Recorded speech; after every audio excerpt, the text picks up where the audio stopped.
Sunday night under the pale moonlight, Vinny and Phil bring the shadows to life. Tales of the ghostly whispers in the night, Bigfoot and aliens ready for the strife.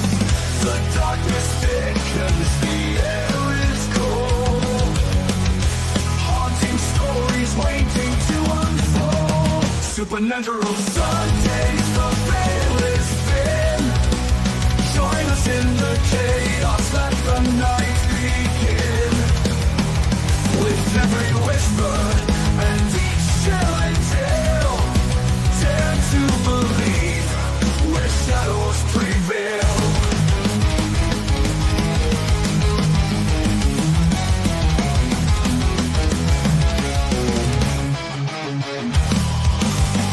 EVPs echo through the haunted trees. Demons lurk as the chill hits with ease. But the caps rolling with guests to amaze. Cryptids and spirits were lost in the haze. Northmen in the foliage, watch your back. Dogmen prowling, ready to attack. Supernatural Sundays, the veil is thin. Join us in the chaos, let the night begin. With every whisper and each chilling tale, dare to believe where shadows prevail.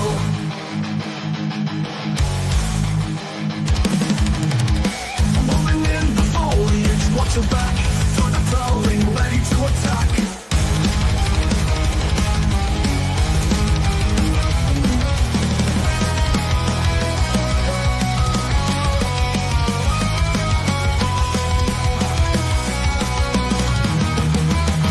Supernatural Sundays, the veil is thin. Join us in the chaos, let the night begin. With every whisper and each chilling tale, dare to believe where shadows prevail. Tune in next week, fear in your soul. Darkness awaits, let the stories unfold.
Welcome to Supernatural Sundays, everyone.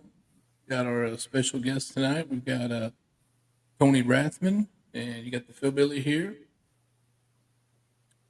And Tony has been in the paranormal field for, looks like at least 15 years, been working on paranormal EVP equipment, the Staticom, I believe, if I'm saying it correctly.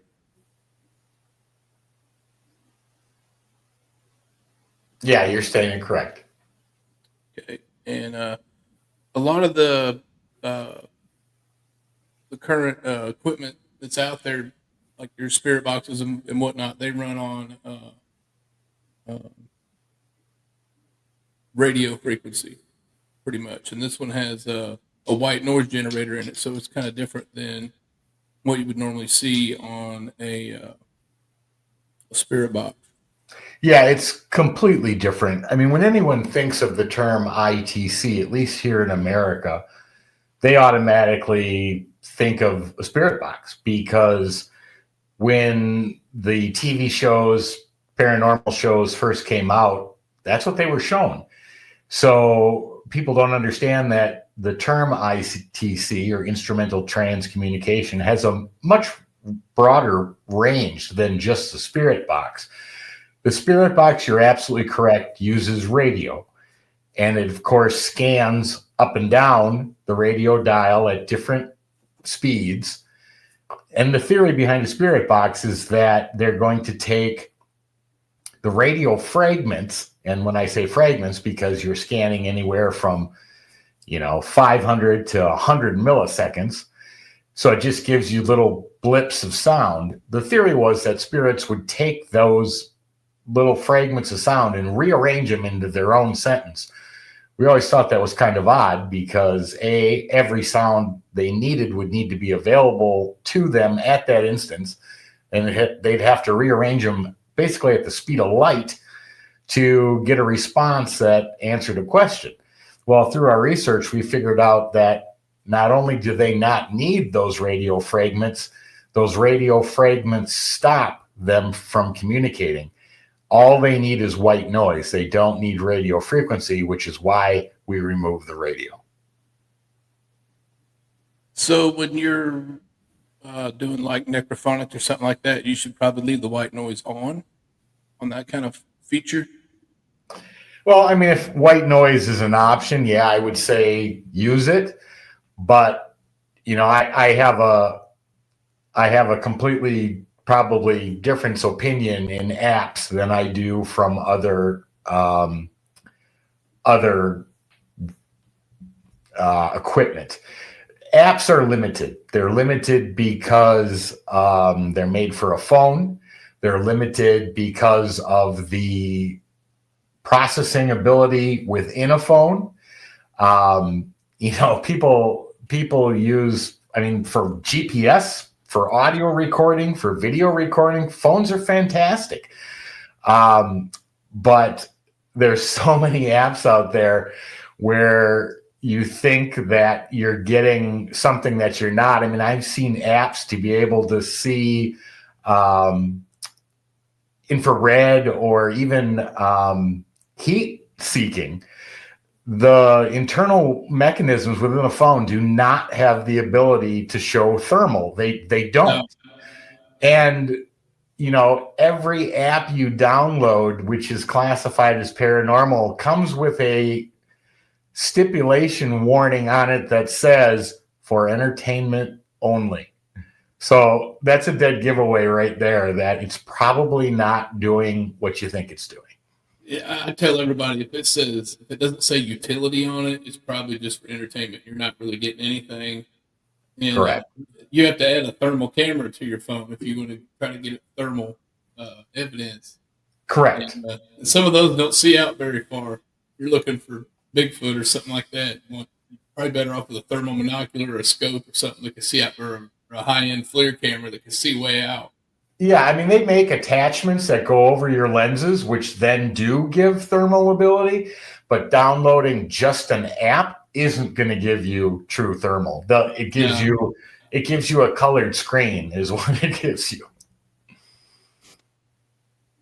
Well, I've got a few things here in the news. We've got a few videos and stuff, and kind of see what you think, since you've been in the paranormal for a while. And I'm going to go through a few of those, and we can check them out. And I'm curious to see what you think on them. Sounds good.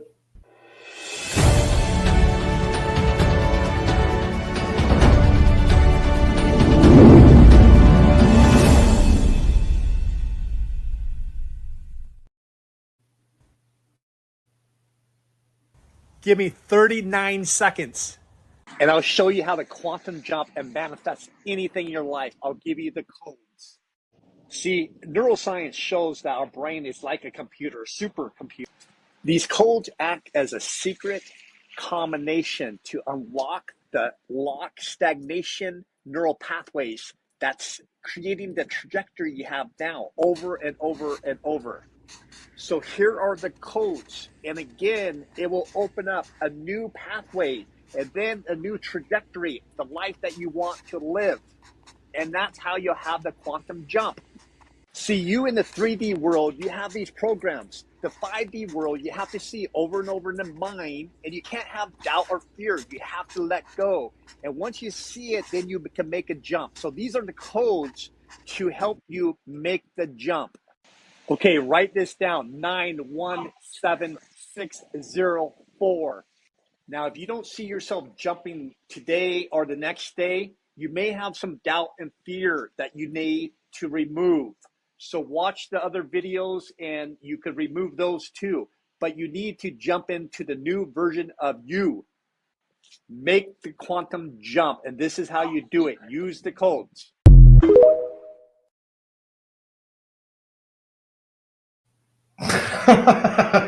I have no idea what to do with that code. You know, okay, first of all, you want my opinion? Absolute BS. Second of all, quantum jump to where? Time and space jump forward, backwards to higher consciousness? What is the jump for? I'll tell you what that code is. That code is a tracking code to get to see how many more videos you can watch and how they're going to siphon money from you in the next 3 stages after that. That was a lot of mumbo jumbo scientific talk to nothing. Yeah, that's what I thought too. I was like, what do you do with the code here? You get a free sandwich out of that or what? This one here is going to be kind of funny. I don't know if you know or not, the fastest ship that ever went across the North Atlantic crossing was the U.S., the America. And it's been set in mothball for a long time with trying to get different owners to do something with it. And I think it's a conservancy bought it down in Florida. They're going to take it down there and they're going to clean it, strip all any contaminants out of it, and they're going to take it out, and scuttle it, and it's going to be a artificial reef. And people can dive. And they've had pretty good luck with sinking those ships in the artificial reef. It gives the fish somewhere to go and restore some habitat. And this is a video of a night of it getting towed. So it looks like it's sailing along, but it's actually getting towed. You can't see the rope, but I just thought this was kind of fun.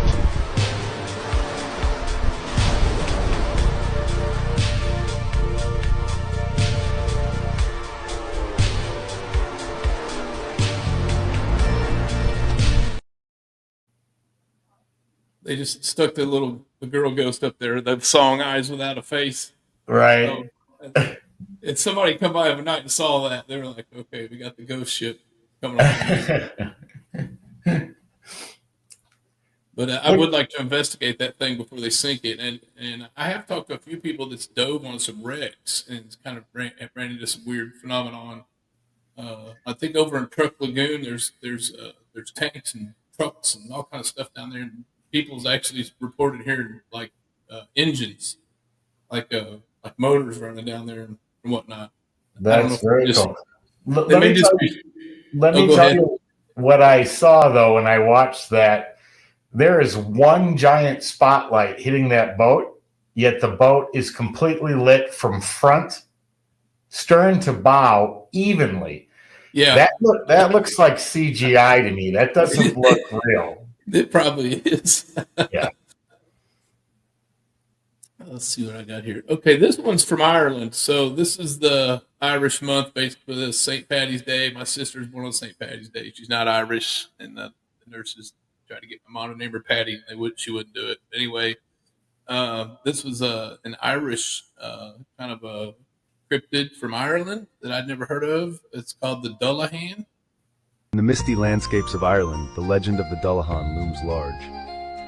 This spectral figure, a headless horseman, rides a black steed at night. carrying his own head tucked under one arm. Originating in ancient Celtic mythology, the Dullahan is said to be a harbinger of death. When he stops riding, someone is destined to die. The Dullahan's head, with eyes that can see for miles, is said to glow like a lantern, illuminating his path as he gallops through the darkness. Variations of this legend exist across Ireland, with some tales describing him as a grim reaper of sorts. There are reports of the Dullahan using a whip made from a spine, cracking it to signal his presence. The story may have drawn inspiration from real events, such as the widespread fear of disease and famine that plagued Ireland, leading to tales of death and the undead. Encounters with the Dullahan often leave witnesses feeling an overwhelming chill and a sense of impending doom. His presence serves as a chilling reminder that death is always near. This haunting tale captivates those who dare to listen. Drop your thoughts in the comments and hit like and subscribe for more videos. Very interesting. Let me point out some key words that he used. One, mythology. Second, the thing about mythology, though, is that there's usually some truth in it. And the only truth I think is in that is when he talked about the fear of death and disease that was going through Ireland. And the other thing that stories like that evolved from and are told for is to keep kids out of mischief, so they're not sneaking out of the house at night, running off into the woods.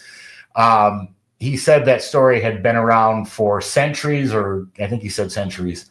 I'm sure that's correct. And I'm sure that the information behind the story was just for those reasons, either fear of disease that was going through the country, or, fear is used even today from governments and ruling orders to keep people in line. Now, we don't use stories of headless creatures or people with glowing eyes that can see miles, but back then, when science wasn't what it was today, yeah, I'm sure that placed fear both in adults and children and probably caused the effect they wanted to have. There was a lot going on there. You had a Grim Reaper that looks like a goat man, and he's snapping a spine whip running around. And then you got the whole Ichabod Crane headless horseman thing going on in there, too. So Exactly. Okay, Ireland, we'll put you on the map for that one. This next one comes out of Wisconsin, the cheese up there where you have all the cheese heads up in Wisconsin. I got a few friends up there, so hello to all the cheese heads. There. Awesome. All my favorite beers come from there. Beer and in the rural hills of Elkhorn, Wisconsin, a shadowy figure lurks, known as the Beast of Bray Road. This urban legend dates back to the late 1980s when sightings began to emerge. Witnesses described a large wolf-like creature, standing upright, with fur as dark as the night sky. Locals shared tales of encounters while driving along Bray Road, claiming the beast would dart into view, leaving them shaken and terrified. Some even reported the creature attacking livestock, fueling fears and speculation. The origins of this legend may be rooted in the area's rich history of folklore, blending Native American tales of the Wendigo with contemporary fears. Variations of the beast surfaced over the years, with some claiming it to be a werewolf or a ghostly protector of the forest. Despite investigations by cryptozoologists and media coverage, the creature remains elusive, with no conclusive evidence of its existence. Eyewitness accounts continue to spark intrigue and fear in the community. What do you believe? Is the Beast of Bray Road a myth or a true terror lurking in the shadows? Drop your thoughts in the comments and hit like and subscribe for more videos. Very interesting. Elkhorn, Wisconsin is about maybe 35 miles southwest of Milwaukee. So I would think if this creature was running around, somebody would have been able to identify it. So, things like that, I think that there might, again, be some stories that were passed down over the years. But like I said, Elkhorn's not that far from Milwaukee, and it just seems a strange place to have that be the only place noted that this thing was seen. I've been to the Brat Stop a couple times up there in Kenosha. I don't recall ever seeing a dog man running by or anything in the 90s. So Now, I'm not saying that there aren't things out there that maybe we don't know about or can't explain, but to centralize something like that in one, and I don't even want to say city, town. Elkhorn's more of a town, not a city. Just when it gets that specific seems odd to me. yeah, Nobody can identify what city or what city Bigfoot resides around. I mean, because there's sightings all over the world, depending on whether it's Sasquatch or Yeti or whatever term they use. But to pinpoint a specific town seems very odd to me. Yeah, there's a lot of different sightings and whatnot. The whole dogman thing. No, humans, dogs can't interbreed or anything like that. So it would have to be some kind of DNA experiment. I think that got loose. The government. If it was human engineered, if it multidimensional, extraterrestrial, that brings up all sorts of other lines of possibilities. I mean, you got places like Skinwalker Ranch that they've experienced all sorts of strange phenomena that can't be explained. So who knows?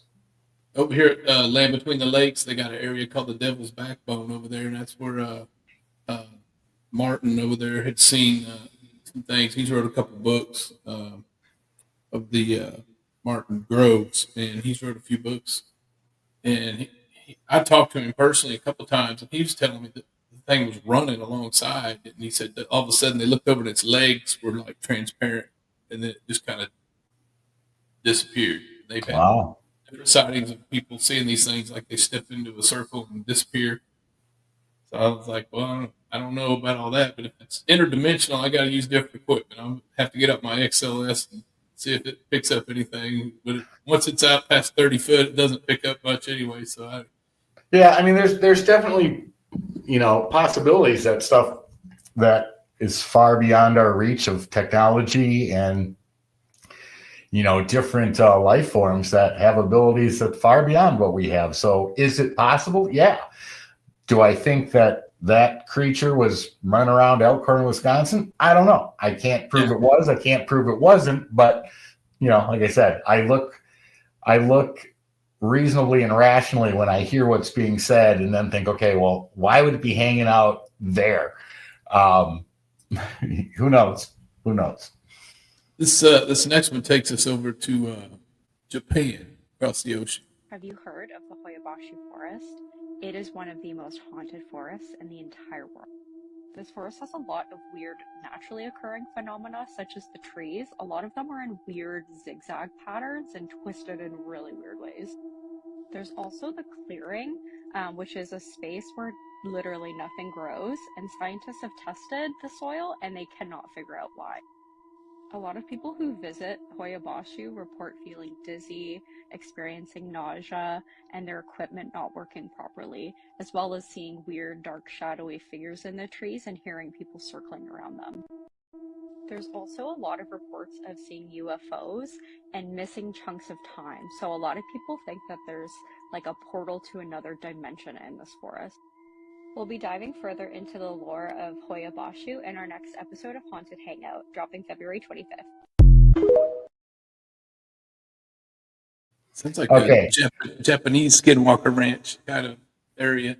Hoyabashu has evidence proving that there are things going on there. So this one, I would say, is probably 99% accurate compared to the other ones that you played. There has been television shows gone there and research. There have been, and I think even Josh Gates was there, and his cameraman in that circle literally got thrown, I don't know, 10 yards from where he was sitting down, and he stopped doing the show for like 2 or 3 years after that happened. There is a huge suicide rate in that forest. People go out, take their own lives. Captures have been made, apparitions have been filmed. And we were there 2 years ago planning to investigate it. Our time got sidetracked on us, but we're planning on heading back to Japan to go investigate that location. That would be awesome. I'll be sure to tune in for that. I've got a lot of Japanese friends. I've just never been over there. I've worked for a couple of different Japanese companies, so over the years. Funny thing, their earthquakes they blame on a giant catfish, and Correct. the name for the catfish is a namazu. And I took a couple of Japanese gentlemen, friend of mine, out. We went out fishing, catfishing. And as soon as we caught one, I threw that thing in the boat. I looked around, I couldn't find him, and he was standing on top of the sea. And he was screaming, Namazu, Namazu. And I'm like, it's a catfish, you know. Not knowing the whole story about the catfish is their mythical creature or whatever that causes all the earthquakes when he gets upset. So I was like, oh, Yeah. And again, those stories came from, lack of scientific explanation of what was happening. And so it got attached to gods or creatures their creature having mythical connotations to them one of them was the catfish. So here's a giant catfish that's scraping across the bottom, causing the earth to shake. That's what their theory was. Yeah, we threw about a 10-pound catfish in the boat. He was kind of excited. Freaking out. Yeah, I get the lights are so bright over there. I guess they don't get to see the stars and the outer space much over there. And we went ahead and stayed out all night. We were camping and everything. We're sitting out there by the fire. Every time a plane would go by or a satellite, anything, they call them their UFO. They call it a UFO, and he would just be pointing. He goes UFO, UFO. I'm like, an airplane, Then they're like arguing with each other, like, no, it's a UFO. And then pretty soon a satellite would come over, and they're like UFO, UFO. I'm like, satellite. I don't think they believe me because they're not used to seeing the Milky Way and that kind of thing. With the light pollution is so bright. So yeah, if you're in a major city like Tokyo, there's lights everywhere. You get outside the city, and there's plenty of provinces in the country that don't have that light problem, and you can see the sky like crazy. But yeah, if you're in a city like Tokyo, it's the lights affect what you can see in the stars. This next one comes off a trail cam down in Appalachia, and we do get a lot of wild stories out of Appalachia down here. We're in Kentucky. We border Appalachia on the east side, and this one come off a trail cam. And I'm not sure what I think about this one. I'm looking at it. It looks like they're trying to describe it as a demon chasing a deer, and I'm thinking it could be one of those big, they got a bat, a really large bat that looks like a horse, got a horse face on it, and I think those get mistaken for like Jersey Devils, but I don't know that we have those type of bats up here in the United States. But I'm going to play this one, see what you think. If the Appalachian Mountains wasn't scary enough, what is this? This could be the scariest or creepy thing I've ever seen on a trail camera. Not everyone knows the Appalachian Mountains are haunted. There's all kinds of paranormal stories, Bigfoot stories, dogman stories, but this is something, I don't know. I take that back, I do know. It's demonic. It's a demon. It's pure demon. It looks like it's straight out of hell. If you've never been in the Appalachian Mountains, especially at night, they come alive. It's a whole nother world of itself. If you think the ocean and the sea is vast and full of stuff we don't know about, I'm telling you, these mountains are something else too. What is this thing right here? Now, obviously, we can see this is a deer right here, and this is actually a feeder, like a deer feeder. It usually throws out corn, and deers come and feed. This thing is coming to feed too, but not on corn. If you've never seen anything demonic, you have now. Look at this beast. Seriously, this thing is, look at the eyes and just the mouth. You can see what looks like wings, and it's like it's on almost all fours, and it has a tail. Now, I can't prove this is real. Maybe it's photoshopped. I don't know. It looks real. And I know just firsthand how scary these mountains can be. Let me know in the comments, is this real? And if it is, what is it? Thanks for watching. Have a great day. God bless.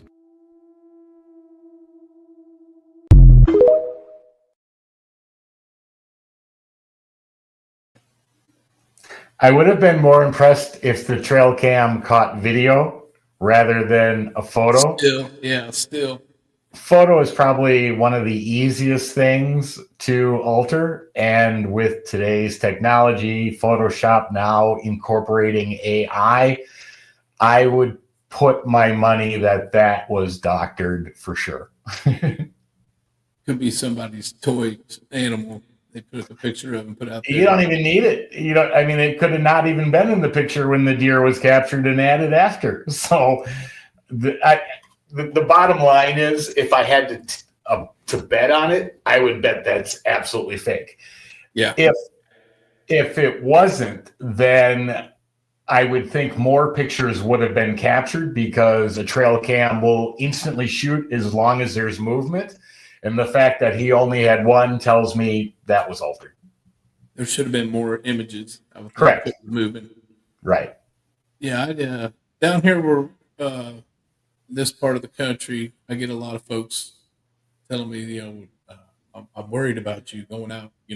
Everything's a demon, right? Everything, and I'm like, well, I thought that I'd never leave the house. I mean, are there like, dangers? be careful? I'm like, yeah, I'm going to be careful, but I don't think everything can be put in a box.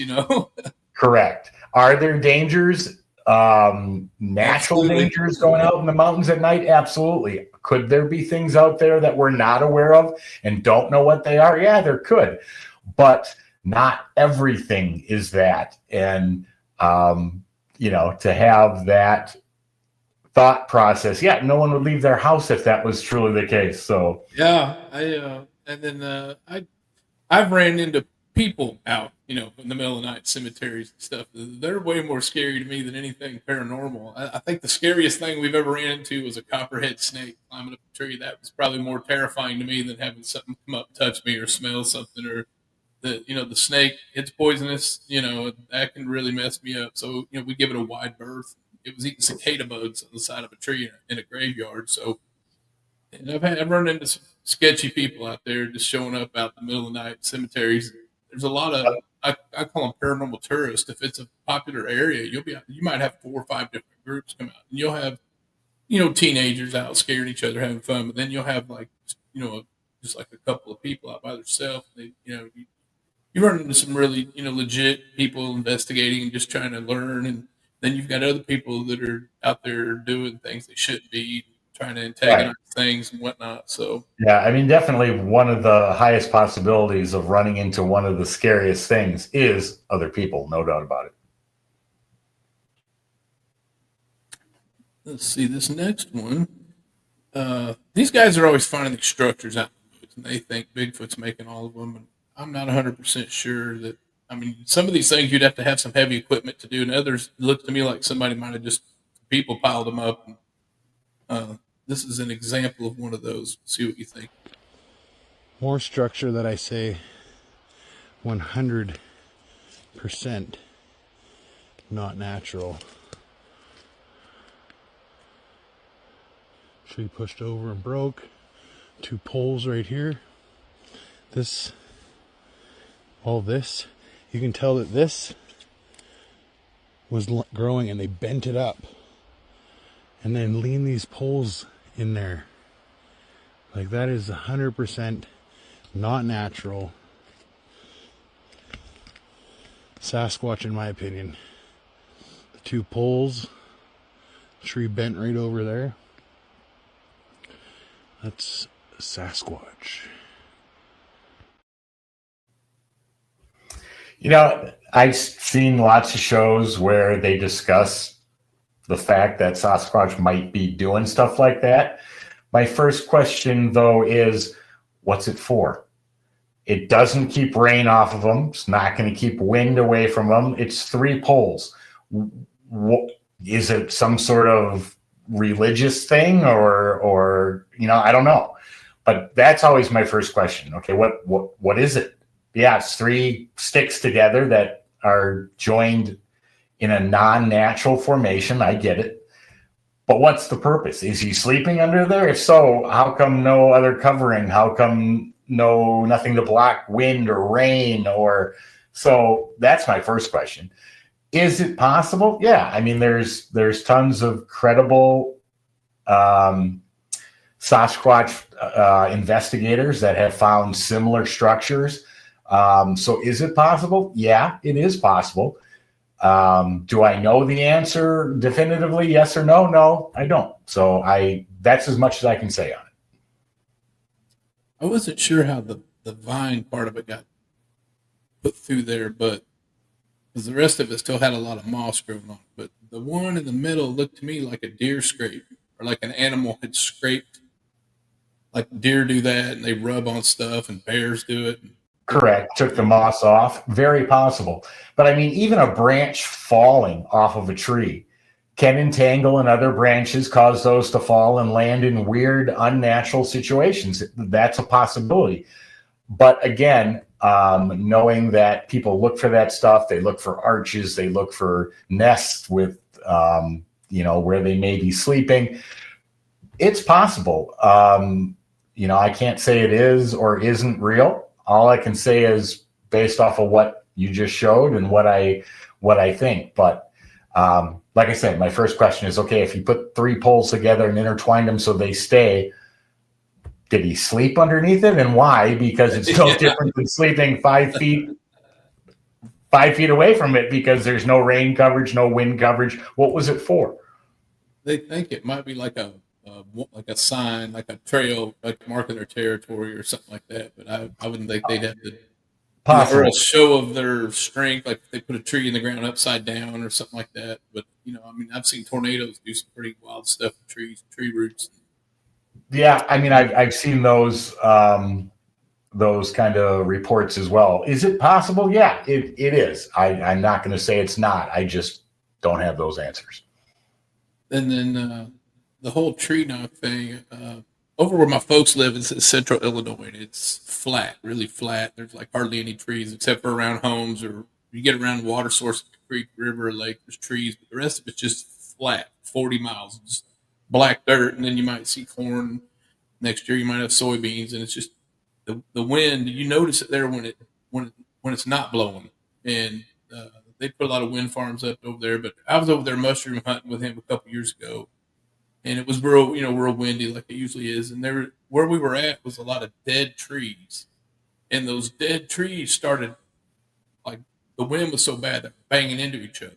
It sounded just like those tree knocks you see on those TV shows. And some of them would knock 2 or 3 times. I was like, tree knock? And I looked, and then when the wind kind of quit gusting, they would stop. Then the wind would pick up and it would be a tree knock. I'm like, how many of those tree knocks are just dead trees blowing together? I kind of debunked that one myself. I didn't really get too nervous once I seen it was the wind doing it. But if there was no wind and I heard a tree knock, I might be more apt to think it was something else. Right. This one comes out of Mississippi, and they haven't had snow down there in a long time. I don't know if these people are kind of freaked out. I don't know if it's just somebody messing with them, but this showed up when the snow came.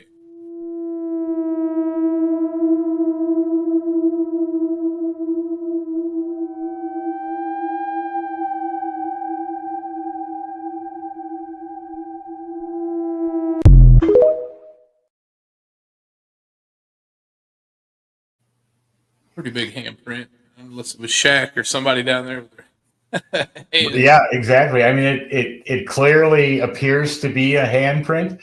The first thing that I noticed is all the other prints around it. And if you have 2 prints that overlap, like a rabbit's back legs and then some other drag mark or tail mark, could you end up producing something that looks like a giant hand? Well, you could. Again, I'm not saying either way, whether it's real or not real. It clearly looks like a gigantic hand. How it exactly was made, like I said, the 2 middle fingers looks like a big rabbit's back legs together. And then I can't tell exactly what the other fingers are, and then the thumb. But if you look at the amount of tracks and marks in the snow in that area, they're everywhere. It almost looks too perfect. A lot of the handprints that I've seen, like they've taken of what they believe were Bigfoot in Kentucky, they're more spread out. Like they're not like a straight hand; they're all spread out like an ape or something would be. And, yeah. If you look at the thumb on that too, really long, strange bend to it. And if they're covered in fur, and I'm no Bigfoot expert, but would you not see some hair impression around the hand, which I do not see in that print? Yeah, I didn't either. This guy, he's been coming out saying he's, I don't know if he's just trying to get views or he keeps saying he has an actual Bigfoot. Then the government came and took it from him, and now he's claiming he's got another one. This one I just thought was like one of those apps on your phone for entertainment only, but I'm going to pull him up here to see what you think of this character. Hello, my name is Rick Dyer, one half of the greatest Bigfoot tracking team that has ever existed.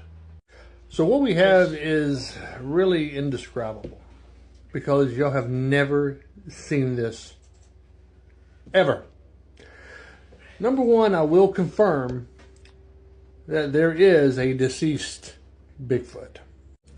Number two, there is a Bigfoot that is communicating with us, and we are training to hunt other Bigfoots.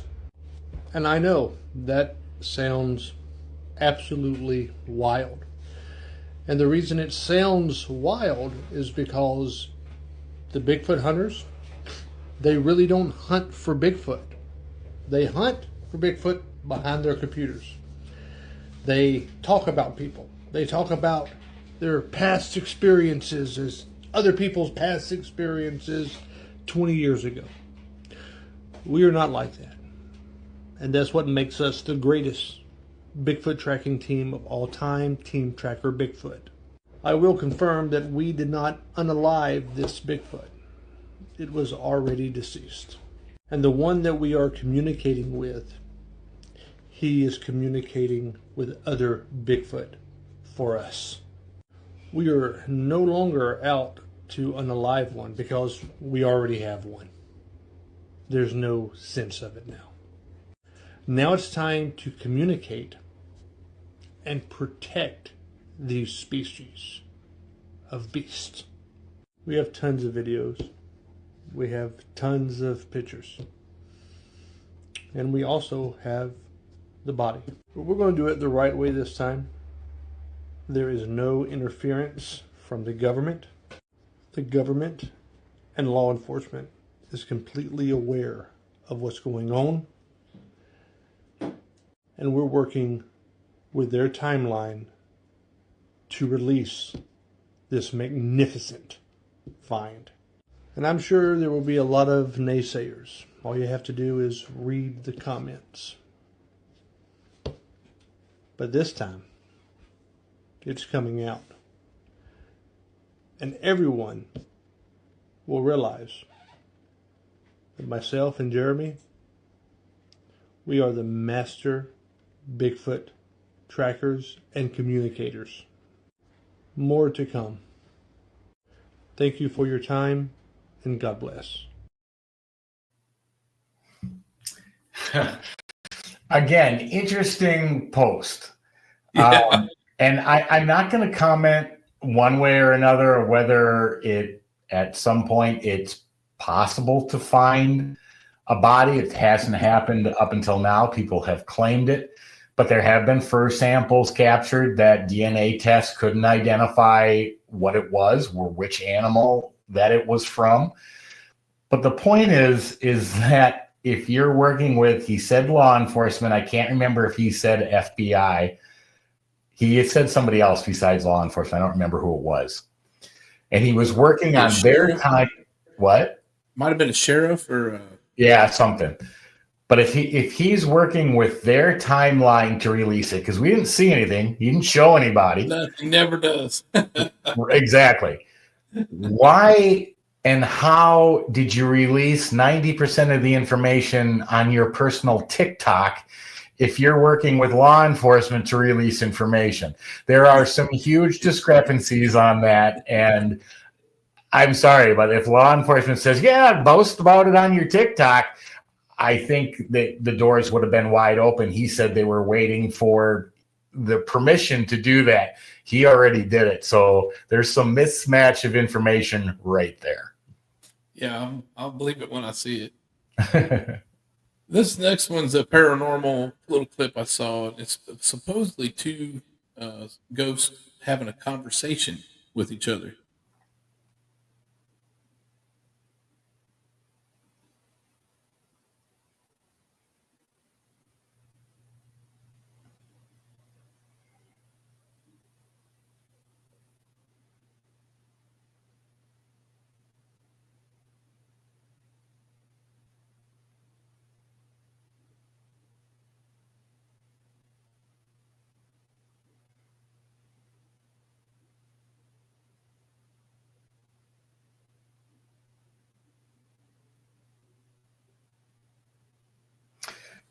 Again, okay, after 15 years of paranormal investigation, I can't hear the sound to it. So Yeah, I think the audio was messed up on that one because when I put it on there, it actually had sounds. I'm not sure. you know, and the sound is possible. EVP is a real phenomenon.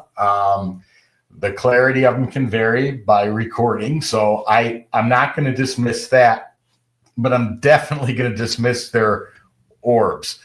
Yeah. If anybody knows anything about, there's a rug on the floor. I saw a shadow of somebody moving around. That air movement enough is to take dust particles on the floor, kick them up off shelves, kick them up. What they're showing is dust. Dust highlighted in an infrared light and reflecting back to the camera.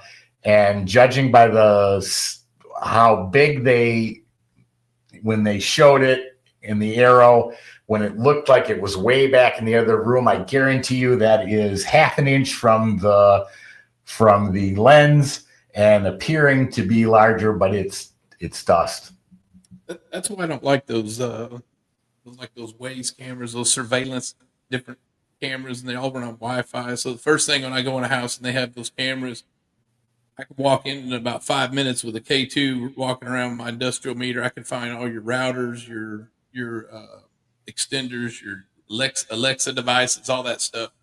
So first of all, you're contaminating everything with Wi-Fi, and then those cameras have a bug eye lens, and every little microscopic particle of dust to me looks like everything looks like orbs, and there's really nothing there. And then all cameras do that, exactly. Yeah, and then I use just regular camcorders on a tripod, and they're set back in a corner, usually away from try to keep away from air ducts or anything like that. But I had one lady, her house was very clean house, and she's getting all this looks like orbs, and I'm like, it's dust. She's like, my house is clean. I'm like, I'll give you that. Your house is very clean. I said, but you want to see how clean your house really is? And she's like, yeah, I do. I said, are you sure?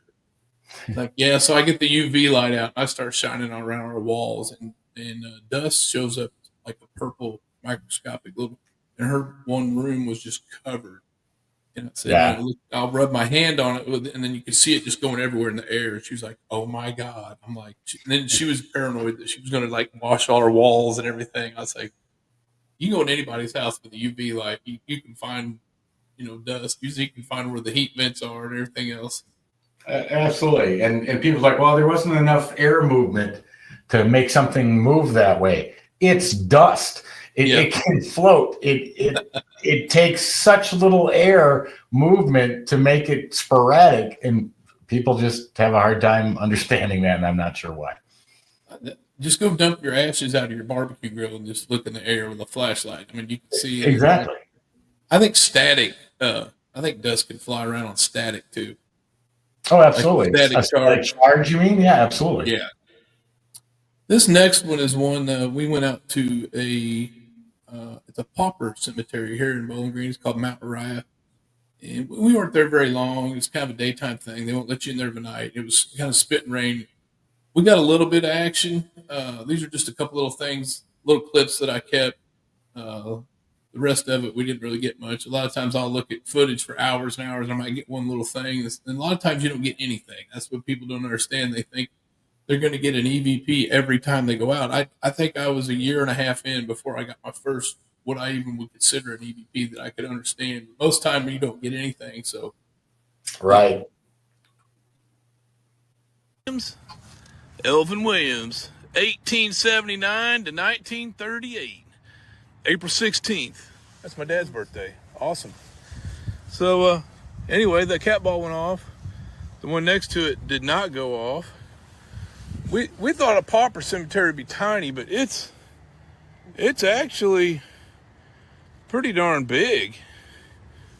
And I'm thinking, was that a cedar tree there? Cindy, what do you think? Looks like a cedar. Pretty big cedar. But yeah, this cat ball went off over here. Mr. Elvin, are you still hanging around here at your gravesite? You got anything you want to say to us? Did that cat ball just go off? No. As soon as you said that. Want me to bring the spirit box over here? Yeah, if you want to bring it over here. Yeah. Wow. Okay. Was not expecting that. I really never expect anything, but when something happens, it's pretty cool. But yeah, the cat ball's still going off. Mr. Elvin. Maybe nobody comes out here much, so they're excited to interact. We're not gonna even try for EVPs because it's so windy and stuff, but I did just hear a bird. Cindy's bringing the spirit box over here. I just set it on the ground. Cat ball just went off again.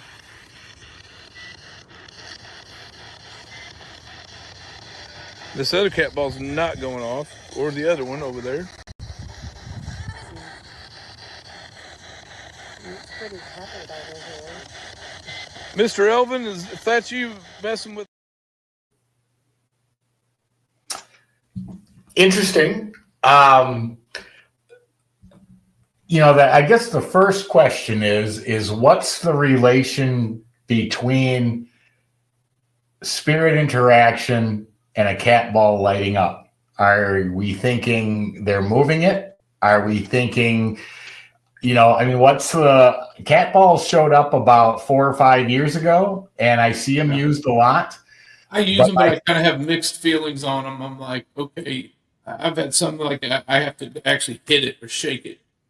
But then when it goes off without touching it, then we think it could be something paranormal. But it's like I'll turn them on here at home and set them around, and they don't go off at all. Like I'll set them here for hours, and they don't. Then I'll go up and touch it, make sure it's still working, and it goes off. And I'm like, okay, And then that day the wind was blowing a little bit, so I had them on the ground on the backside of the stone where the wind couldn't get them. And then I had like 3 of them there, and that was the only one that went off. So I don't know. Yeah, I don't know much about them. I've never used them. But me being research based, I would rip one apart, see what the components are, see what's activating the flashing. Can that activation be done through some type of RF wave, some type of cellular wave to make it flash? Could it be a phone? Could it be radio wave? Could it be some sort of electromagnetic wave? How else can I get it to activate that may, I don't know. But I've never researched it. I've never used one, so I can't answer it. But that would be my first question is what are the variables that do make it go off, and what variables were happening when we recorded it going off, supposedly from something being supernatural or haunted? It was about 40 degrees and a little bit of misty rain out there. But I've used them in the summer, the winter, whatever. And I was thinking, well, maybe condensation, but they're sealed. I thought, well, maybe they can. It's like the mag lights. They've pretty much proven the mag lights.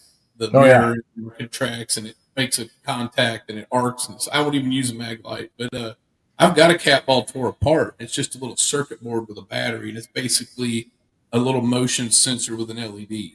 So I've tried with cell phones and different things, trying to, if I can figure out how to make one go off, then I'll know to, like right now, if I'm in a small environment, I try to keep my cell phone away or put it in airplane mode because it'll set off all your K2s and that kind of stuff. And I was at a pretty small place one time, and everybody was getting all kind of activity, and I was like, is everybody's phones in airplane mode? They're all looking at me like I'm crazy. I'm like, turn your phones to airplane mode. They're like, really? I'm like, just do it. Yeah. So they put them all in airplane mode, and all their devices just went Quit. silent. I'm like, there you go. Yeah. But yeah, I still use the cat balls. I don't know if it's anything paranormal or not. I've got a plasma ball I use too, and most of the time it just, I don't know if you can see it. I got one here. You just got to kind of you put your finger to it, and then the plasma comes over to where it was touching. And I've had those like start swirling around, and it'll make like one like little flame in the middle. I've had that happen a couple times. I couldn't explain it at a cemetery and also at a Lamb Between the Lakes. That area is supposed to be active. We were at an abandoned school site, and there's people couldn't stay there all night. They camp out and they get freaked out and leave in the middle of the night. Think something's looking at them. We didn't have any issues. I stayed out there all night. I was out there like 3 in the morning, looking for the school. And I did have my plasma ball though. It just kind of went like it looked like a flame, and I can't explain it. Just and I had one cat. I was gonna say I had a cat ball go off too, but I think it just fell over in the leaves. Yeah. I would put more emphasis on plasma is energy, frequency, and vibration.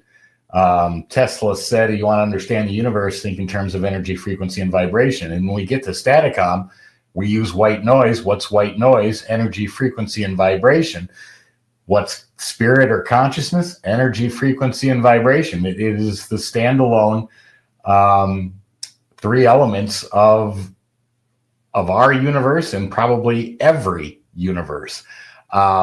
So to me, a plasma ball, if it's doing something odd, would probably be more specific or scientific to, hey, how is this happening, than to maybe a cat ball lighting up. But so that's interesting. Right. I've got some theories on frequency myself and vibration. When I was younger, I did a lot of vibration analysis, and I did balancing and on machinery and different things. We did also do what we call static bump test, where sometimes you'll get a machine and it's just shaking itself to pieces, and we'll go and check whatever it's bolted to, like the framework of the equipment. And what you do is you have a transducer, a piezoelometer transducer, and you'll put it on like say it's an I-beam or whatever the framework is, and you'll have a magnetic mount or a hand probe, and you put it on there, and then you do what they call a bump test. So basically, you hit it with a rubber mallet or something to strike the impact and vibration into it, and then you have what they call an FFT, which is full frequency. It's like a little frequency map. It'll show the frequency of the vibration, the peaks. Correct. So, say this thing, the frequency of the structure is like 900. That's the frequency, like ringing a bell. Everything has a frequency. Everything in nature has a frequency, unless you crack that bell. So you either got to dampen it or change the mass. So if you add a weight to it, you can balance stuff, change the mass. Or if you have a dampener, which would be like a rubber isolator pad or something to dampen it. So it's just like on a car. If you crawl under a car, sometimes they'll have a weight hanging off the exhaust. Sometimes the exhaust has a resonant frequency in it.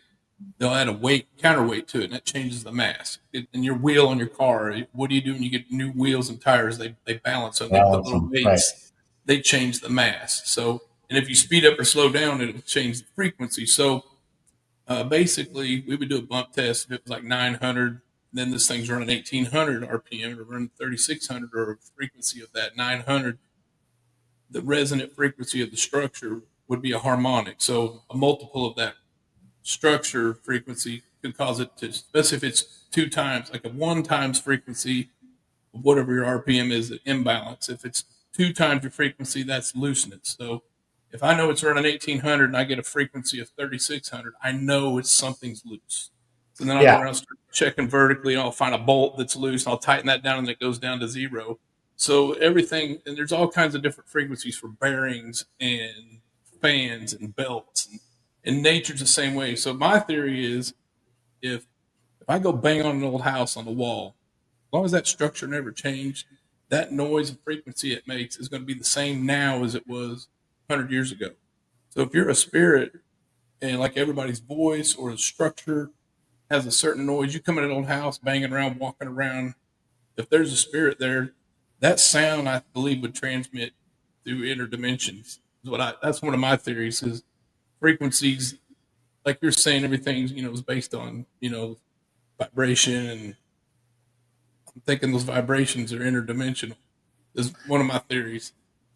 Yeah, I mean, I can't say yes or no that's true, but I mean, you're talking about frequency resonance. I mean, there were bridges that were completely destroyed by wind. And when people think of that, they're like, okay, was this 100-mile-an-hour wind? No, it was a 40-mile-an-hour wind. But that wind made the bridge vibrate. That vibrate as the It looked wind like a sine continued, wave. vibrational resonance, and it absolutely took the bridge down and every vehicle on it by a 40-mile-an-hour wind. So it doesn't take 140-mile-an-hour wind if the energy, frequency, and vibration can destroy stuff. No doubt about it. Yeah, so that's kind of my theory, and I've been looking at getting some vibration equipment. I know how to record vibration. I know what different multiples and different things mean, but I've been trying to figure out how to use vibration and frequency response in paranormal research. It's just like there was one gentleman. He's got I'm trying to think what the rig is called, but he's got a show, and I think he calls himself Hope, like Hope Spiritual or something like that. He tries to talk to celebrities. He's a medium, and some of those voices come across sound just like the celebrity, which you recognize that voice because the frequency of it would be the same if they're in another spiritual realm or whatever. Like the guy sounded like Richard Simmons, and he had a guy sound like Burt Reynolds, and it sounded just like him, and it doesn't. He doesn't look like he's trying to hoax anything or make anything up or fake it. I'm not 100% sure what all kind of equipment he's using, but his does like a capture. So basically, you ask the question, you hit a button, it opens up for the recording like a little quick EVP, and then it closes it back up. Kind of like you open record and close record, and then you'll play it back.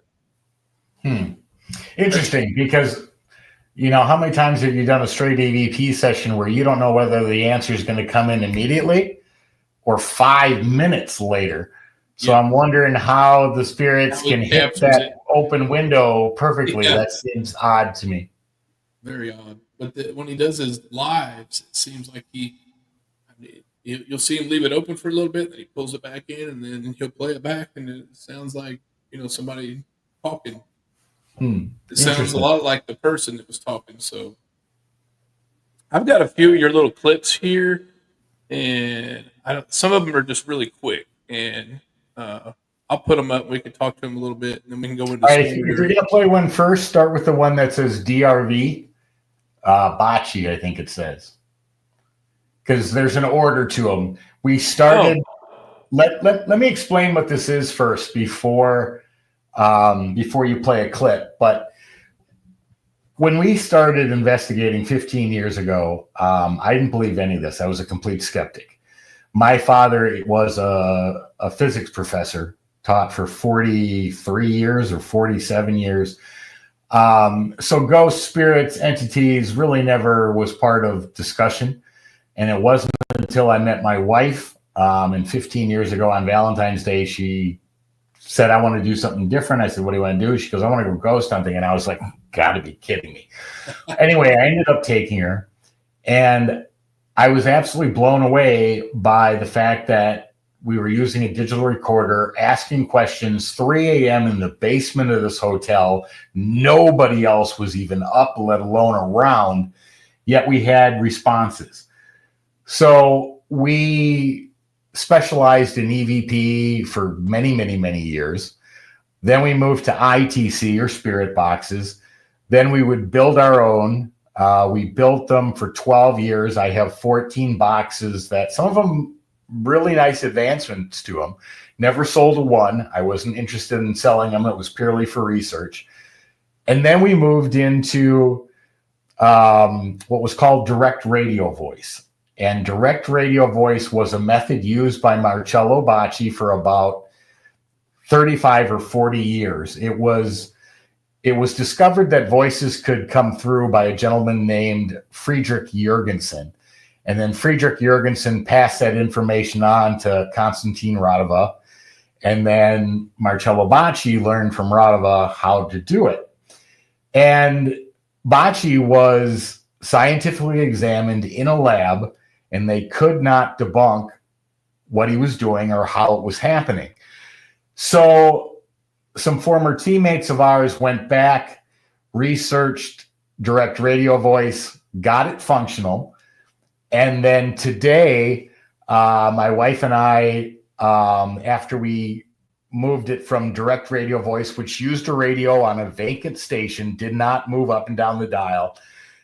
You know, one of the biggest complaints about this from scientists and skeptics was you're claiming you're getting voices from the other side, but your method is using a radio. I mean, perfectly good explanation to debunk it. You're using a device that's made to produce speech from RF waves. How do you know what's reception and what's deception? Is it radio? How do you determine if it's spirit? Now, after doing it for 12 years, we could tell the difference.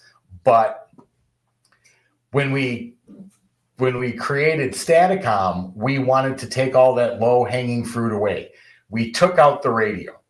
The other thing about doing EVP is that it's called a record and review process, meaning you're at your location, you're asking question after question after question, but it's not until you get home that you take the recording, upload it to your computer, try to clarify it, maybe remove noise from it, amplify it. But by the time you get that all done and hear what was said, the moment's passed. You're not there anymore. So Staticom does a bunch of things. One, it uses a white noise generator instead of a radio. The radio is gone. We cannot pick up any signal, not radio, walkie-talkie, baby monitor, C-beat, nothing. Satellite, it does not have the ability to pick up any wave out there. White noise has no vocal data, no sentences, no words, no even vowel sounds. It doesn't exist. It's frequency from 20 hertz to 20 kilohertz. There are no words in there anywhere. It uses no AI, no word banks, no vocal library of any kind. It is pure white noise, filtered, and then we ask questions and the answers show up. Now, again, there's no mics. I'm not broadcasting my voice. I'm speaking like I'm speaking now without a mic. So there's so many questions as to how this is occurring. But if you play the one labeled DRV, this was still the radio. We hadn't moved away from it yet, but go ahead and play that one. You'll see what I'm talking about the clarity of these responses. Okay. And then I had a couple questions after that. Sure. You just struck a couple nerves for me to ask away. Marcello, can you see us? Yes. Thank you.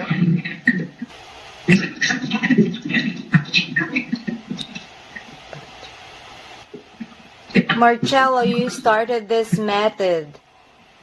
It's working. Can you please try to communicate with us?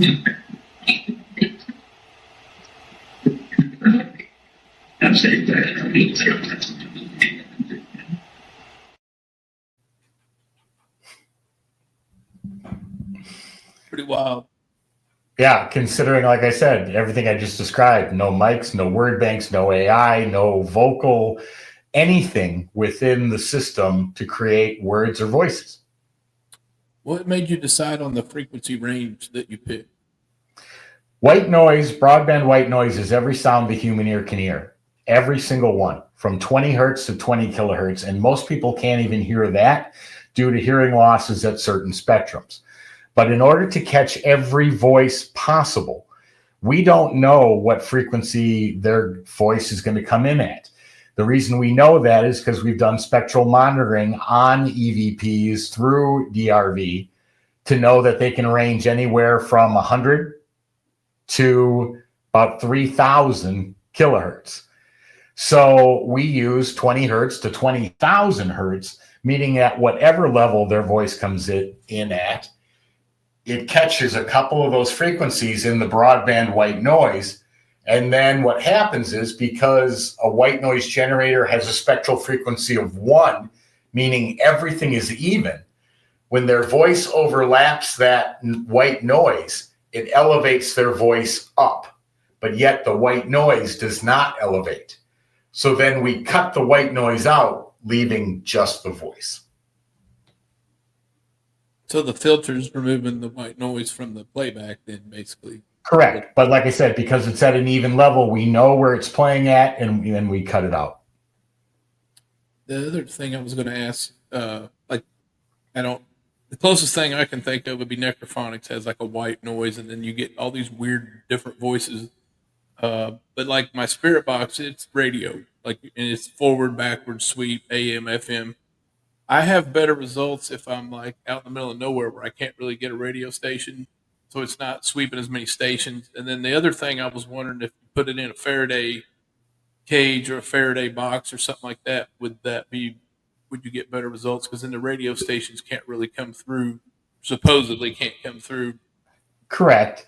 Faraday cage will block out radio stations. But now let's look at the way the instrument was designed. The instrument was designed to use radio.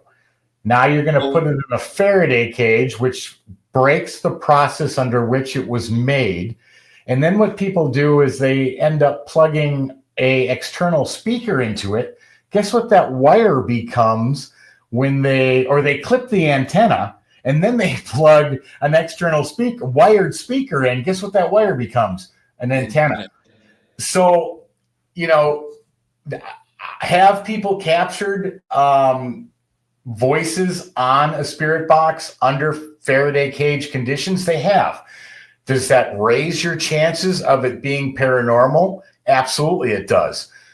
But the conflict with that whole scenario is, then why was a radio used as the basis for getting voices if you're going to stick it in a Faraday cage? Right. Something else I've noticed, like I got one of these K2s here. It picks up EVPs. Electromagnetic frequencies, not EVPs. Anyway, and it basically works on, if you get around a router or anything, it'll pick up that electromagnetic radiation. But they've had all the shielding removed in them, so they're more sensitive than like an industrial electromagnetic meter. They're super sensitive because they take all the shielding out of them, but they're also, I can tap it, you can see the different lights going off.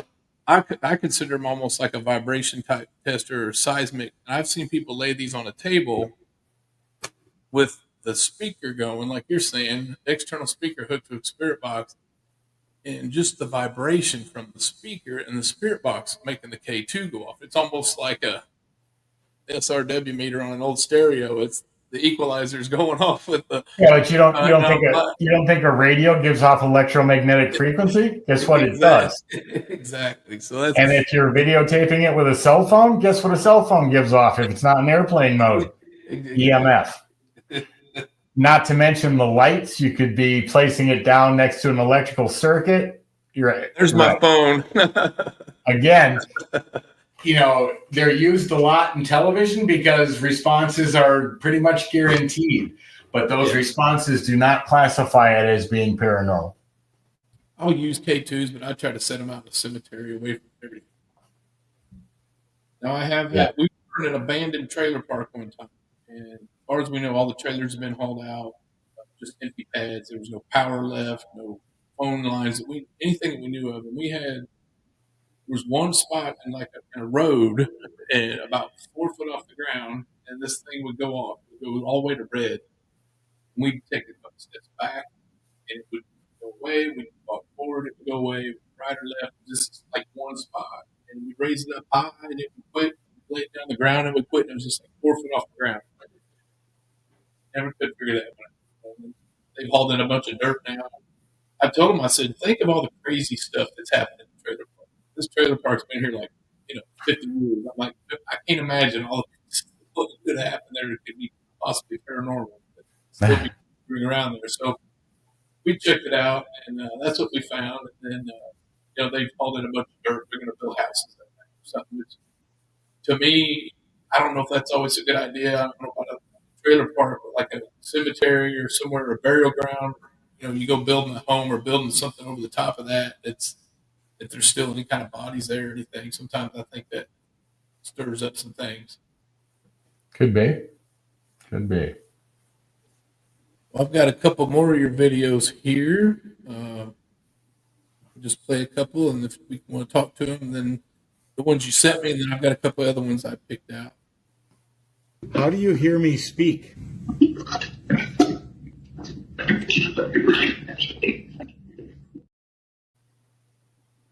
So that's an amazing answer, because how many times have you been doing an EVP session and the answer shows up on the recorder before you even finish asking the question? You ever had that happen? Not very often. If it does, you can't usually understand what it is. Well, I mean, I've had it happen many times. That question answers it. That also answers the survival theory of consciousness, which scientists are now looking at today. They're not hearing me speak. And how would they?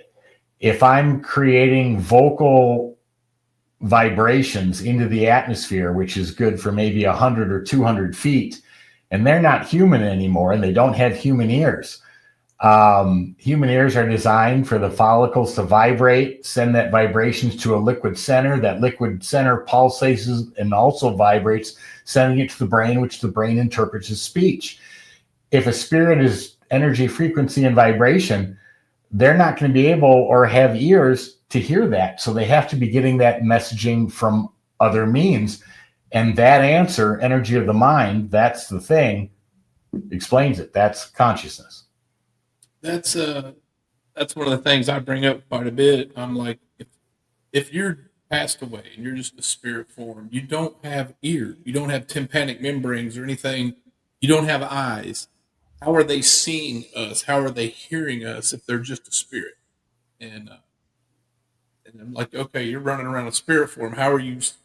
And then like, how do you go through a wall? That's a whole other thing. I get, supposing if they're just energy, they can go wherever they want, I guess. But that's why I do a lot of this. I'm still trying to understand everything, but I'm like, they don't have ears. How are they hearing? How can they speak through a radio? How are they manipulating the circuitry in this phone or whatever it is to try to speak to us? Well, that's easy to answer. If they're energy, frequency, and vibration, people always say to me, well, how are they speaking? They don't have vocal cords. You don't need vocal cords to produce speech. Jimi Hendrix used to play what sounded like speech with his guitar. Oh, yeah. Vibrating strings to create vibration and frequency. And does your radio have vocal cords? No, it doesn't. It's using energy, frequency, and vibration, but yet you're hearing full speech, full vocals. With a magnet and a paper cone, and it's vibration to, frequency and vibration to make it move. I got another one here. It's very similar to the last one. Can you say Tony? Did you just say Rathman? Yep. So you know who I am. Can I know who you are? Yes, sir. Thank you. Who am I speaking to?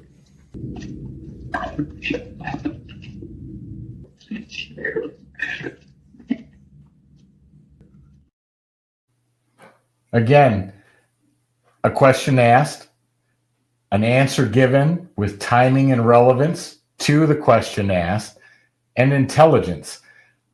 I said, can you say Tony? They gave my real name, Anthony Rathman. I asked, you know who I am. Can you tell me who you are? First and last name, two different people. Again, no way to pick up any type of wave. Staticom is a closed circuit system, has no input from any outside signal, yet they gave me first and last names of two people that responded. Where were you at when you were doing that experiment? My house. You're just sitting there at home and stuff's coming through. Then a lot of people don't think there's anything going on in their house, but maybe They don't have to be. Through. If spirits or consciousness, whatever you want to call it, isn't bound by time and space, then they don't have to be in front of you to vocally respond, which is why we will never consider a place haunted by vocal responses, because they don't have to be in front of you. They can transmit that energy to the machine from anywhere. So I don't have to be at a haunted location to get answers. If I am, will those answers reflect the location I'm at? Absolutely. When we were in Tombstone, Arizona, and we were asking questions, they were talking about the bird cage, the liquor that was supplied there, the price of it, the prostitution, everything under the sun. So we knew that spirits that were responding through it were localized to the Tombstone area. But I can reach those same ones here in my area of Arizona without being in front of them. And then people always ask, well, do they ever leave residual energy? Do you ever notice any sort of residual energy after communicating with them? No, we don't, because I wouldn't leave any residual energy texting my friend across town because I wasn't in his house. If I was actually there sitting in a chair for an hour, somebody could detect the heat on the chair. But if I'm not actually there, there is no residual energy to pick up. Makes sense. Pretty fascinating. I guess so people don't need to freak out if they're picking up some kind of spirit communication. It doesn't mean they're in their house trying to scare them or anything. Correct. They could be, but it doesn't guarantee that they are. This next one looks like your home setup. Let's see what we got here.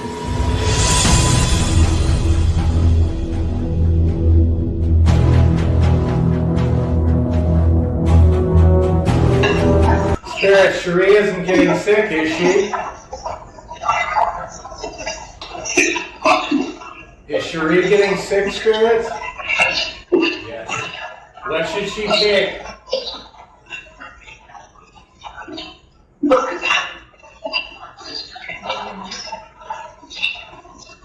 Who created Staticon?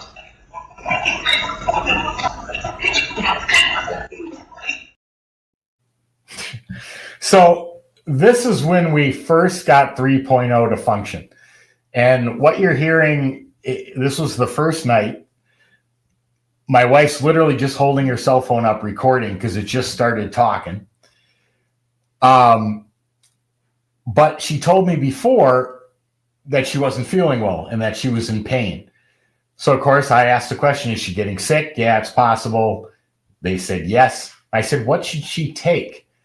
And then you heard the word Percodan. I did not know what Percodan was. I had to look it up. Percodan is a prescription strength pain reliever. So the information they gave was 100% accurate. Would that have taken her pain away? You bet it would, because it's a combination of oxycodone and aspirin. But I didn't even know what it was. I had to look it up. So that any of the information that has come through this that we've been able to research it, 95% of it is 100% accurate. This next one, it may be a little continuation of that last one. I'm not sure. We'll have to look here and see what you think of this one.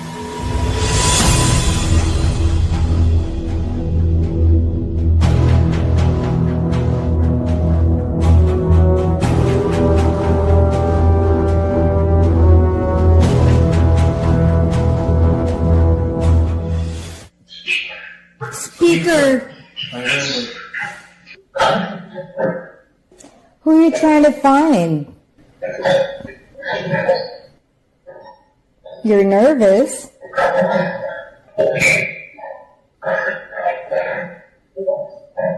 What? Right there. Yeah.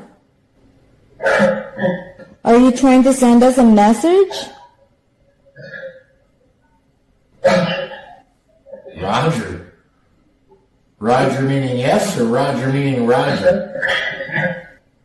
Are you talking about Roger Martin?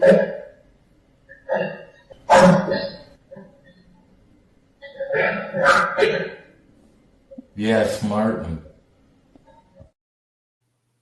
So that was the very first one. I hadn't even finished the programming on it, and voices started to come out. This is the first voices that it ever spit out.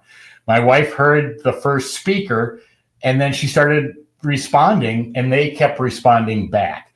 And that was the big change from 2.0 to 3.0, is that we dialed in the clarity of the voice, and it just continues until we stop talking or turn it off. They will answer questions. It's mind blowing. That's pretty amazing. Okay, this was one. This looks like you were just kind of had it set up in your living room, and This was night 2 after we got it running, and I said, let's just ask a bunch of. And what you'll notice in this is that in 2.0, we were doing a lot of research questions. Where are you at? How do you define where you're at? What's your life like?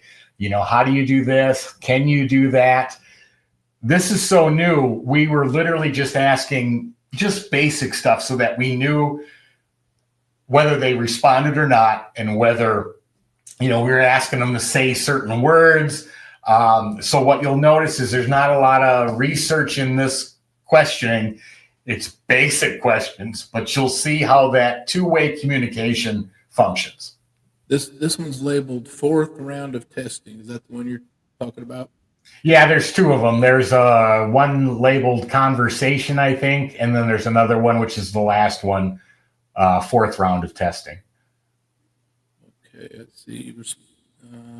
Responses, I think it might be labeled. Yeah, I see it here. There's 4th round of testing.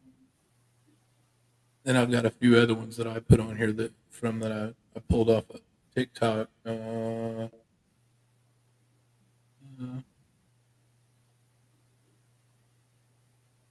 No, babe.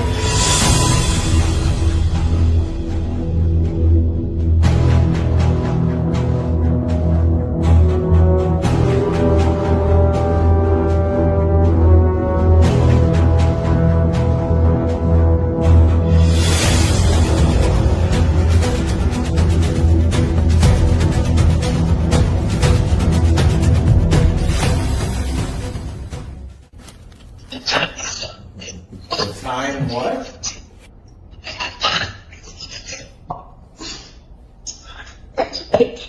I can hear you when you whisper, you know that, right?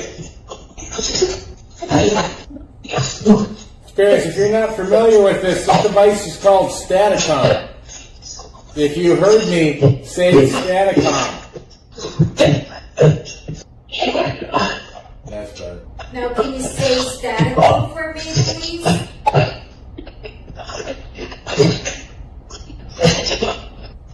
All right, Spirits, if you don't want to say Staticom, let's play another game. What am I holding in my hand? Glasses, thank you. Thank you very much. How about pineapple? Can you say pineapple? Oh, perfect, thank you. How come you can't say Staticom like that? It's one word. It's one word, Staticom. Have you not been able to talk to humans before? If you can hear me, Spirits, say elephant.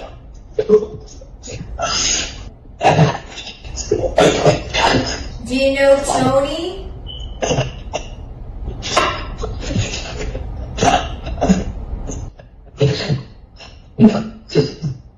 It's me. If we use this device to help cold cases, will you answer the question?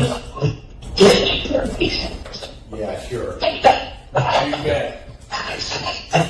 Thank you. That will help. That'll help a lot.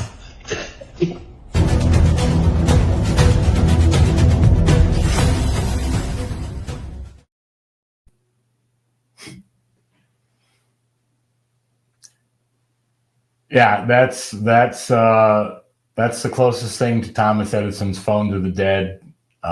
It's two-way, back and forth communication.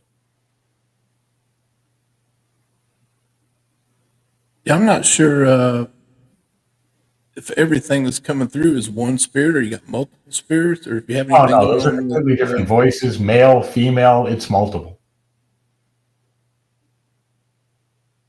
we got a comment coming in from somebody that said, "How do you know it's Bigfoot? How would you know if it would be Bigfoot communicating with you on there?" I think that came in when we were talking about the tree branches. Oh, it could have been. Yeah, I just now saw it.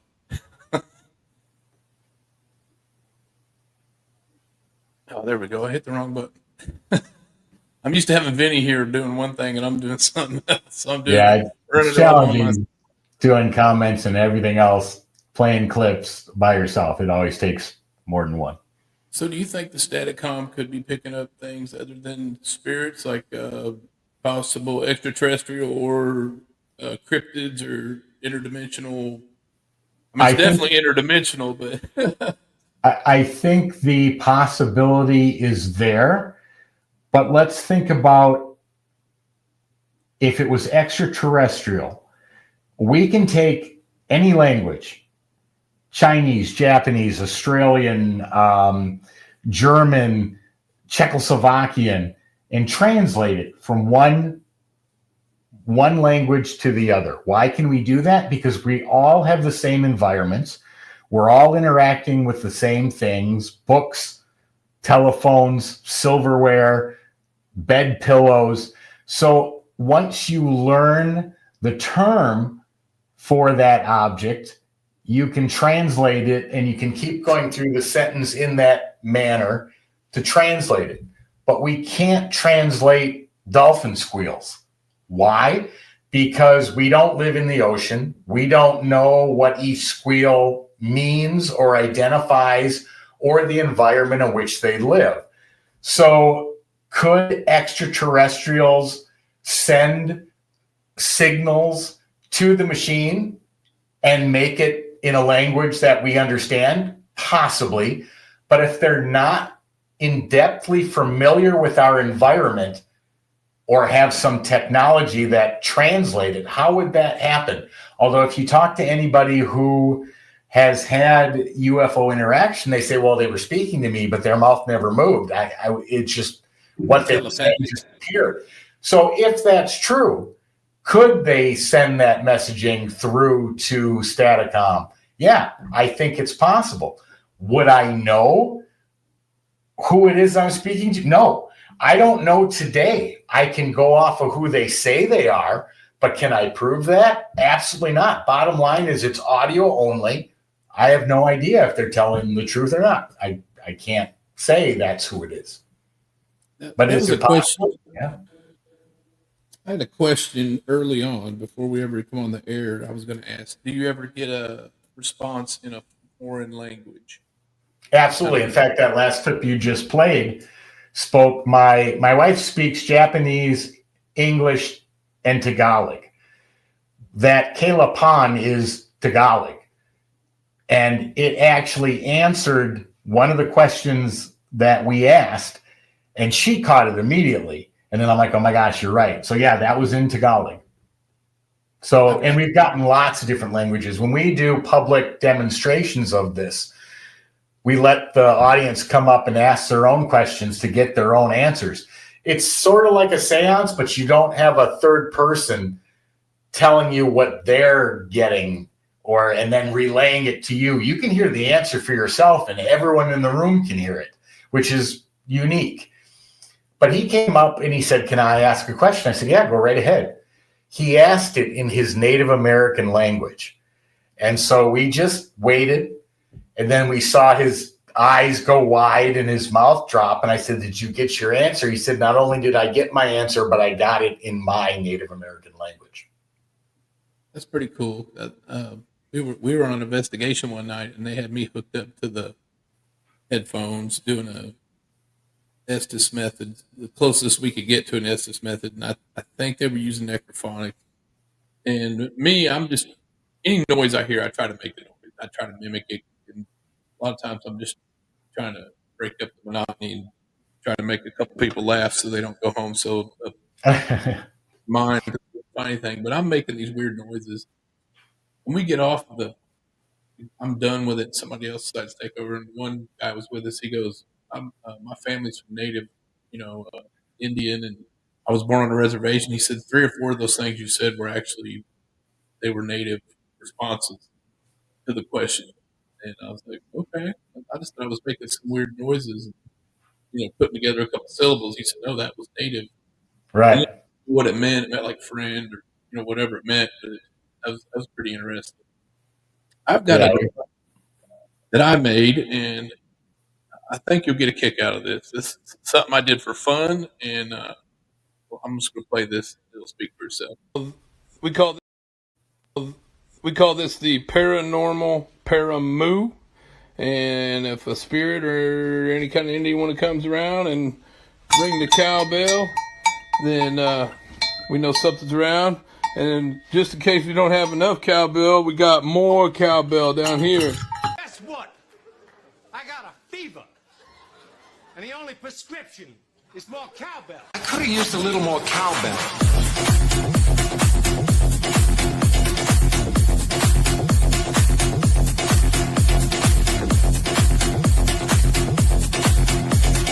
I could have used a little more cowbell. That's great. Classic line from Saturday Night Live. I remember when that first played. Just great stuff. Here, but I made it so that if something really strong comes around and try to hit that cowbell, but it's got some little platforms on it too, so I can set other equipment on it. You could also hang pendulums from it, but Sure. I've already had my girlfriend Cammie and several people on the team already told me. They said if that cowbell ever goes off, we are running to the car. we are done. I've got another device. I don't know if you can see it here. I was trying to come up with something that only a spirit could manipulate, and I'm like, okay, I've got it sealed inside a bottle, and basically, I've got a spinner.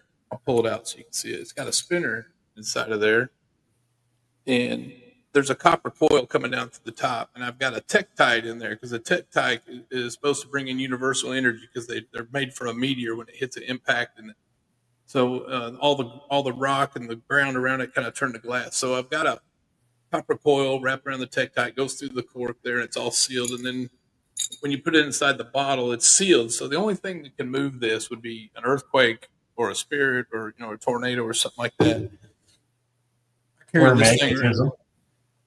Could be, but it's brass, and I've got everything copper and brass, so it should not be able to be affected by a magnet at all. That gives me something else to test now, though. See if there's no steel or anything in that swivel. Yeah. Make sure it's not brass coated. But again, even if magnetism, if it was spinning and it's from magnetism, that's still an effect that would be worth researching further. So that's cool.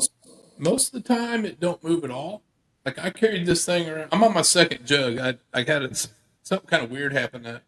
I carried it around for 2 years before it ever moved. And I was in a lady's front yard that was having some kind of weird activity, and it moved real slow, like something was like had a hold of it, just almost like it didn't make sense the way it was moving real slow.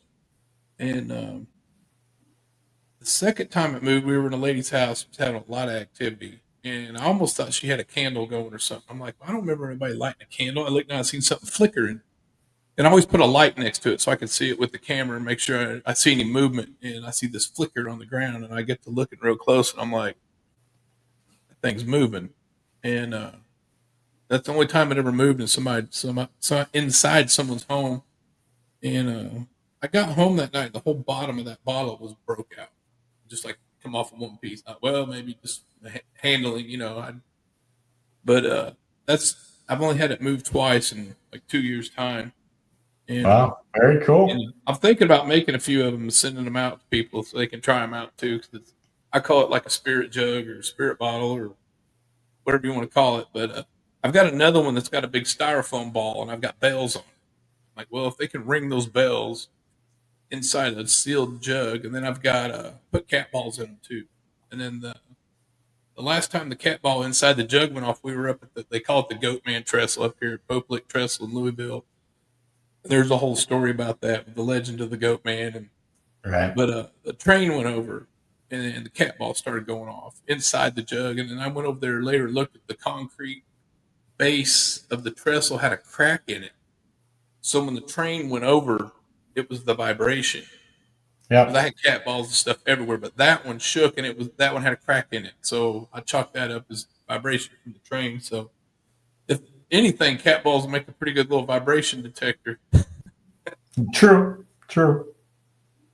I've got a couple more little clips here, stuff I pulled off of TikTok. They're real quick ones. See what you think of these. Some of them I'm not sure if we'll be able to hear them or not, but I'm going to give it a go. Anybody else hear that? That was a voice. That's me. Yeah, and That's in the Phelps Dodge Hospital. Yep. that was definitely a disembodied voice. I heard it, clearly. And Without a doubt, right. Nobody else heard it though. I'm the only one that heard it because I asked them, anybody else hear that? And they're all shaking their head no. Luckily, it showed up on my recorder. my first EVP I got in a cemetery, and I had 2 different devices it picked up on.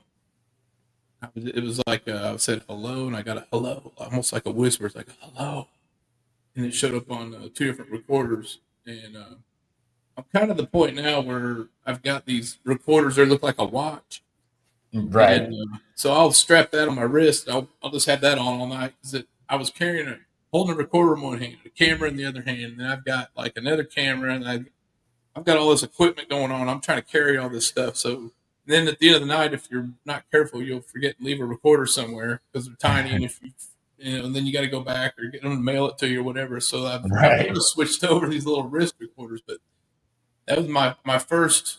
I have yet to get a disembodied voice. And there's one here. I was kind of cool to see this one because this is something that's happened to me about 3 times. Okay, this room has the eeriest feeling of all of them so far. And they were smell. That I didn't hear with my own ears. That I only heard on the recording. But again, timing and relevance to the question that I asked, I said, this room has the worst smell. And then female voice out of nowhere. What smell? Like they didn't know what I was talking about. Yeah, I've had the smells happen a couple times.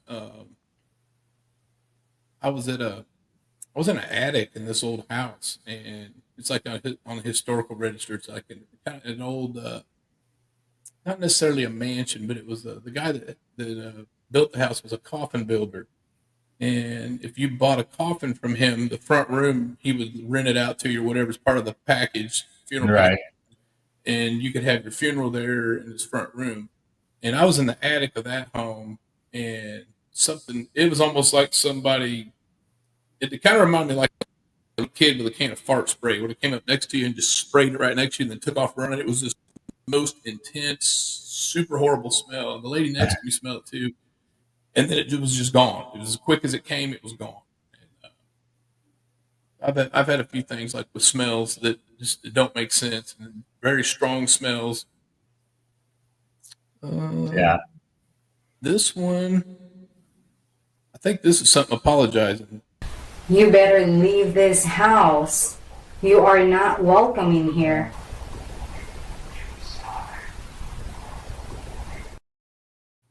Yeah, we were cleansing a house for some customers, and that was my wife speaking, and she basically said, "You're not welcome here. You need to leave." And yeah, we actually got an apology saying we're sorry. So the Staticom, is this something a guy could get parts and try to build their own, or is this something you're eventually going to maybe put out on the market? People could try to get one of these things, or you come out on investigation with us with this thing and test it Absolutely, out? we do that for sure. There is a gentleman by the name of Keith Clark who is giving setup information for how this originally began. It's not easy. It's It's a complicated process, and what you're getting from him is the absolute basic. But if you go on Facebook, look up Keith J. Clark, he's got a posting up that says he'll get you set up with the basics and let you play around with it. That is my best suggestion for now, to be able to, for an interest in it and understand its functionality. But it's not what you just heard, because it's the basic. But that's how it began. It started with that and is now what it is today. But to get involved with it, to be able to test it, to be able to actually hear voices, that's the perfect place to start. If people are looking to hear more clips, find out more information, we have a site called entityvoices.com. There are captures from investigations. There's a whole Staticom section, clips, podcasts we've done, all sorts of other things. We also have a YouTube channel. If you go to YouTube, just put in Staticom, the page will come up. You can listen to clip after clip after clip from what started out as DRV to Staticom to 2.0 to 3.0. And if you have questions or something, I mean, emails are there, contact information, everything can be found there. So it's kind of still in the development stage. It's not something you can go out and buy a Staticom and add it to your arsenal of equipment, or? Yeah, it's not a device, it's a method. And for that reason, it's a Frankenstein's monster of hardware, software, filtration. So it's not like a spirit box that you buy, it shows up, you hit the on switch and you're ready to go. It's a little more savvy than that, and takes a little more understanding and patience. You can't just flip it on. There's filtration that has to be adjusted. You test frequency. It's probably something that most people would give up on in 15 minutes. And if that's who you are, it's probably not for you. But if you're willing to put in the time, then you can get the communication like we're getting. It's incredible when it's working like the clips you just saw. Like, people don't realize when they get in their car nowadays and they turn the key and it starts. They don't realize back in the day you had to pump the gas, you had to adjust the choke. You might have to get out and crank it. Some of them old tractors, you got to put a shotgun shell in them and start them. And then once you get it going, you got to adjust the fuel rich. You got to adjust all that stuff. This is a method similar to that description. You don't just turn on and you're going to get the voices that you just heard. It's adjustment. It's understanding frequency. But can you pick up the original development and start to play around with it? Absolutely. Keith J. Clark. I got a couple things here I'm going to play. I want to kind of plug you guys a little bit, and then I think we'll be about done after that. And then if anybody else has any questions or comments, but I am going to post on our Facebook and our YouTube links that explain about your process, and awesome. We can go see your podcast and your content. Very cool. Paranormal evidence. What's the Entity Voices team been up to? Investigating. And this Monday, we're going to show you our evidence. Holy hell. Because you were talking about chicken skin, I get that every Monday night, just about. I bet you do.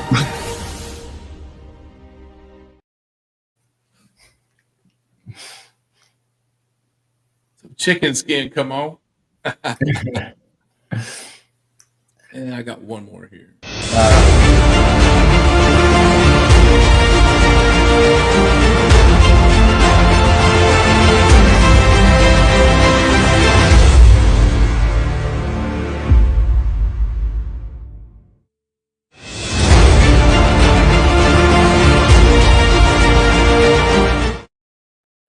Very cool. Thank you for doing that.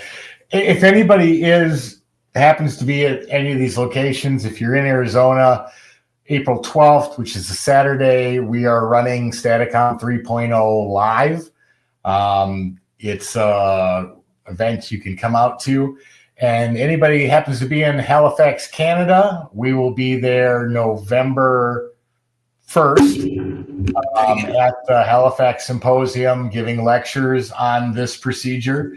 We will also, anybody around the Utah area will be in Vernal, Utah, which is basically between Skinwalker Ranch and Blind Frog Ranch. We will be presenting there, speaking upon this, as well as doing some demonstrations for about 4 days, September 3rd through the 6th. Let's say if it was September, I might be in Halifax. Oh yeah, no, reverse. November for Halifax, September for Vernal, Utah. Awesome. I really appreciate you coming on. Very interesting. It's probably been one of the more technical guests that we've had on in a while, and I really appreciate your time coming on. And now I want to go see one of these things in action. Yeah, it's amazing, especially when heard in person. But I want to say thank you to you. Thank you for having me on. Let me give some explanation of Staticom. And like I said, any of your guests that want to go check it out, I gave the Staticom and the website, the YouTube channel and website. So go check it out. And but thank you very much. Appreciate everybody tuning in for this week's episode of Supernatural Sundays, and all have a good week. And thanks again, everybody. So y'all have a good week. Come on.